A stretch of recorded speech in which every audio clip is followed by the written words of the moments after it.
പിന്നെ വീട്ടിൽ നിന്ന് അമ്മൂമ്മ അച്ഛന് വന്നതിൻ്റെ പിറ്റേ ദിവസം തന്നെ വീട്ടിൽ നിന്ന് ആങ്ങളെയും കൊച്ചൊക്കെ വരുമെന്ന് പറഞ്ഞിട്ട് അപ്പം കൂടെ എൻ്റെ ഫ്രണ്ട്സും ഉണ്ട്. അപ്പോൾ അവളെ സ്കൂൾ വിട്ടതിൻ്റെ പുറകെ കൊണ്ടുവന്നെ എന്നാണ് പറഞ്ഞത്. അപ്പോൾ വീട്ടിൽ ആദ്യക്ക് അമ്മയ്ക്കൊന്നും അറിയില്ല കേട്ടോ അവളെ കൊണ്ടുവന്ന കാര്യം. പിന്നെ ഇപ്പം പറഞ്ഞിട്ടുണ്ടാവും. അപ്പോൾ അവർക്ക് നമ്മൾ വരുമ്പോൾ ചായക്ക് ഉണ്ടാക്കണ കായ ബജ്ജിയും കോളിഫ്ലവർ ബജ്ജി ഉണ്ടാക്കാനും നമ്മൾ വീട്ടിൽ ഉണ്ടാക്കാൻ വേണ്ടി നമ്മൾ വാങ്ങിച്ച് വെച്ചിരുന്നായിരുന്നു. നമ്മൾ ഒരു പ്രാവശ്യം കായ ബജ്ജി മുട്ട ബജ്ജി ഉണ്ടാക്കി. അപ്പോൾ കോളിഫ്ലവർ ഉണ്ടാക്കിയിട്ടുണ്ടായിരുന്നില്ല. അപ്പോൾ അവർക്ക് എന്തായാലും ബജ്ജി ഭയങ്കര ഇഷ്ടമാണ് എൻ്റെ ആങ്ങളൊക്കെ. അപ്പോൾ എന്തായാലും നമുക്കത് ഉണ്ടാക്കാമെന്ന് വിചാരിച്ചു. അങ്ങനെ നമ്മുടെ കോളിഫ്ലവർ ബജ്ജിയൊക്കെ ഒരു 4 മണി 4:30 ആയപ്പോഴേക്കും ഉണ്ടാക്കി കഴിഞ്ഞായിരുന്നു. അങ്ങനെ വന്ന ഉടനെ തന്നെ അവർ കവർ പങ്കിടലാണ് കേട്ടോ. ഒരു സന്തോഷം, അവരുടെ ഒരു സന്തോഷം കണ്ടില്ല. ഓരോന്നും കാണുമ്പോൾ ഭയങ്കര ഹാപ്പി ആയിരുന്നു കേട്ടോ. അങ്ങനെ ഉള്ളത് ഓരോരുത്തർക്കും അങ്ങോട്ടും ഇങ്ങോട്ടും പങ്കിട്ടൊക്കെ എടുക്കണുണ്ട്.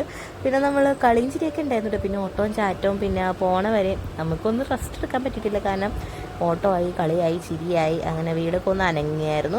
പിന്നെ അവർക്ക് വന്നപ്പോൾ തന്നെ ചായയൊക്കെ കൊടുത്തായിരുന്നു. പാറും എല്ലാം പിന്നെ ഐസ്ക്രീമും കഴിച്ചുകൊണ്ടിരിക്കുകയാണ്. അപ്പം കായ ബജ്ജിയും കോളിഫ്ലവർ ബജ്ജിയൊക്കെ കഴിച്ചുകൊണ്ടിരിക്കുന്നത് എല്ലാം നല്ല സൂപ്പറാണെന്ന് പറഞ്ഞായിരുന്നു. പ്രത്യേകിച്ച് ചമ്മന്തി ഞാൻ ഉണ്ടാക്കിയതുകൊണ്ട് ചമ്മന്തി നല്ല ടേസ്റ്റ് ഉണ്ടായിരുന്നു.